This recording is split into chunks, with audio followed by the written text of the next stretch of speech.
আমার নাম মোহাম্মদ ইমরান হোসেন, গ্রাম বড়হর, থানা উল্লাপাড়া, জেলা সিরাজগঞ্জ। শুরু করছি আজ 3 বছর চলে। এটা দিয়ে আমার 3 নাম্বার শেষ চলে। আমি খামার করার আগে লেখাপড়া করতাম, পড়াশোনা করছি যতটুকু করছি। তারপরে আমি একজনের খামার দেখলাম আমার বাজারে, বড়হর বাজারে একটা গরুর খামার দেখছি। দেখে আমার মনে ইচ্ছা জাগলো যে একটা গরুর খামার করা যায়।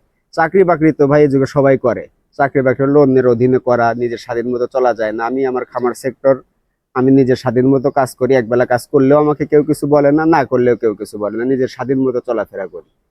এই জন্যই আর কি আমার গরুর খামারটা, আমি গরু অনেক ভালোবাসি অনেক আগে থেকেই, তার জন্য আমার গরুর খামারের যখন প্রথম আমার খামার শুরু করি তখন আমি 3টা গরু দিয়ে শুরু করছিলাম। ওইটা আমার শাহিওয়াল জাতের গরু ছিল। তখন আমি ওইগুলা 3টা গরু আমি কিনছিলাম হলো 3,40,000 টাকা দিয়ে। তিনটা। তো এটা আমি আগামী ওই বছর কুরবানিতে বিক্রি করার পরে আমি গরু কিনি হলো 6। ওই 3টা গরু আমি 3,25,000 টাকাতে কিনছিলাম। আমি খামারে লালন পালন করে, আমি তো লং প্রজেক্ট করে আমি খামারে 2 বছর লালন পালন করি। আর সকল খরচ বাদ দিয়ে 2 বছর আমি আমার সমস্ত খরচ বাদ দিয়া 3টা গরুর থেকে আমি 3 লাখ টাকা লাভ করছি। এখন আমার খামারে মোট গরু আছে হলো, বড় গরু আর ছোট গরু দিয়ে মোট 19টা গরু আছে। আমি এগুলো অনেক দূর থেকে সংগ্রহ করি। আমি আমার এই এলাকায় তো এই জাতের গরু পাওয়া যায় না। আমি গরু সংগ্রহ করি রাজশাহী সিটির হাট থেকে, চাপাই থেকে, তারপর আপনার কুষ্টিয়া, অরণখোলা, এগুলা জায়গা থেকে আমি গরু কালেকশন করি। আমি গরু প্রথমে আমি তো আইনা প্রথমে আমি মূল সেটি উঠাই না। আমার বাইরে একটা জায়গা আছে, ওইখানে আমি সর্বপ্রথম ওদেরকে কোয়ারেন্টাইনে রাখি 15 দিন। তারপরে আপনার কৃমির ওষুধ দেই, তারপরে ভ্যাকসিন ট্যাকসিন যেগুলো দেওয়া লাগে, খুরা রোগের ভ্যাকসিন, এফএমডি ভ্যাকসিন, এগুলা দেওয়ার পরে তারপরে আমি আমার মূল সেটে উঠাই।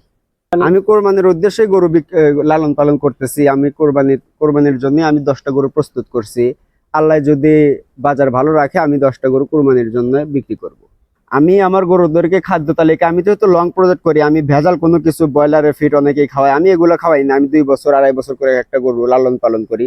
আমার খাওয়ার ভিতরে আছে হলো আপনার ছোলার ভুসি, অ্যাঙ্কারের ভুসি, তারপরে হলো আপনার ওই কাঁচা বুট, তারপরে পেয়ারার ভাত রান্না করে গুড় দিয়ে মাখায় খাওয়াই।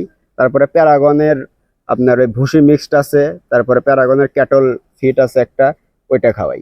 আসলে এত বড় বড় গরু লালন পালন করছি, আমি বেশি দেই। আমার বাবাও আছে, আমার বাবাও দেখাশোনা করে। এখন আমার বাবা সবসময় তার এখানে থাকে না, আমারই সব 24 ঘন্টা আমি এই জায়গায় থাকতে হয়। আমি দেখাশোনা করি সবসময় গরু। আমি খামার করার পরে আল্লাহর রহমতে এ পর্যন্ত কোনো বড় কোনো রোগে আমার গরু আক্রান্ত হয়নি, বড় কোনো ঝুঁকিতেও আমি পড়ি নাই। আলহামদুলিল্লাহ আমার গরুগুলো খুবই সুস্থ স্বাভাবিক ভালোই আছে। আর আমি সবসময় গরু সুস্থ, ভালো, পরিষ্কার, মানসম্মত খাবার দেওয়ার চেষ্টা করি, তার জন্য আমার গরু সবসময় ভালোই থাকে। আসলে এইভাবে রাখার উদ্দেশ্য হচ্ছে, গরুকে আপনি 2 বেলা খাইতে কম দিলেও গরু যদি থাকার জায়গাটা আপনার পরিষ্কার থাকে, ভালো থাকে, তাহলে মনে করেন যে আপনার গরু সবসময় সুস্থ থাকবে। অসুস্থ হলেই মনে করেন ডাক্তার আনতে হবে এখানে খামারে, আইনে খরচা বেড়ে যায়। তার জন্য আমি সবসময় পরিষ্কার পরিচ্ছন্ন রাখি, যে ওরা সুস্থ হবে, যে শুয়ে থাকা, তারপরে আপনার একটা পায়খানা করলাম সাথে সাথে পায়খানাটা পরিষ্কার করে দেই সবসময়। তার জন্য আমার গরু সবসময় সুস্থই। যারা আমি এই সেক্টরে যারা শুরু করতে চায়, আমি বলবো যে প্রথম পর্যায়ে টাকা থাকলেই আপনার বড় করে 10-15 লাখ টাকা দিয়ে সেট করে গরু উঠানোর চেয়ে আমি মনে করি যে প্রথমে আপনি গরু পালাটা আগে শেখেন। গরু কি খায়, গরু কেমনে কি করে, আপনি গরুর কিছুই জানেন না, আপনি 15-20 লাখ টাকাতে গরু কিনে নিয়ে আসলেন, গরু কি খায়, গরুর পায়খানা আপনি পরিষ্কার করতে পারবেন না, কিছু লোক রেখে দিতেছেন। লোক রাখলে কিন্তু আপনি প্রফিটটা করা সম্ভব হয় না। আপনি নিজের যদি কাজের মন মানসিকতা থাকে, নিজের যদি পরিশ্রমের মন মানসিকতা থাকে, তাহলে আপনি এই সেক্টরে আসেন আমি বলবো। তা না হলে আপনি আসার দরকার নেই।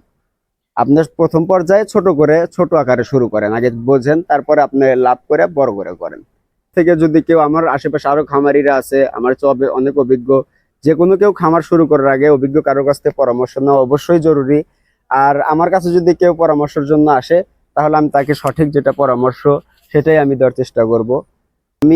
আমি আমার এই গরুগুলো আমার কেনা ছিল, আমি তো গরুর লং প্রজেক্ট করি, আর আগেও বলছি আমি গরু পাড়ি হলো 2 বছর হলো। 2 বছর আগে আমার গরুগুলো কেনা ছিল হলো আপনার 1,25,000 টাকা করে।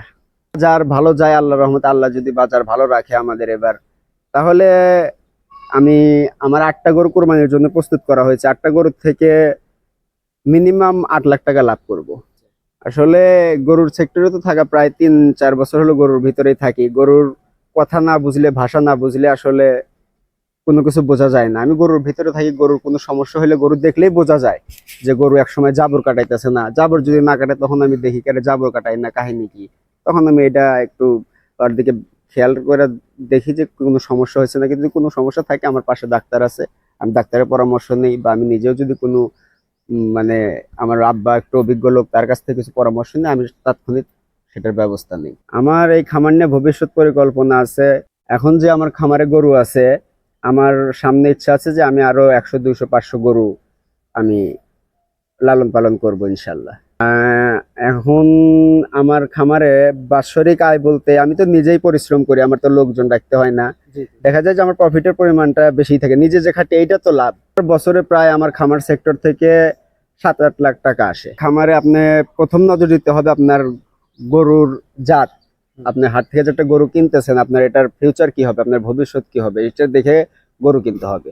গরুর পা, গরুর মানে বডি আর ওয়েট কত হবে, এগুলা দেখে আপনাকে গরু জাতমান দেখে নির্বাচন করতে হবে। দ্বিতীয়ত আপনার ম্যানেজমেন্ট, আপনার গরু সব সময় পরিষ্কার পরিচ্ছন্ন রাখতে হবে। আপনার খামারে কোনো রোগ বালাই আসতে দেওয়া যাবে না। রোগ বালাই তো উপর আল্লাহর ইচ্ছা, আপনি যতটুকু পারেন আপনি নিজে মানে পরিষ্কার পরিচ্ছন্ন রাখার চেষ্টা করবেন। আর খাওয়া দাওয়া, বিষয়টা হচ্ছে খাওয়া দাওয়া, আপনার খাওয়া দাওয়া দিতে হবে যে পুষ্টিকর খাবার কোনটা, আমার ওইটাই খাইতে দিতে হবে।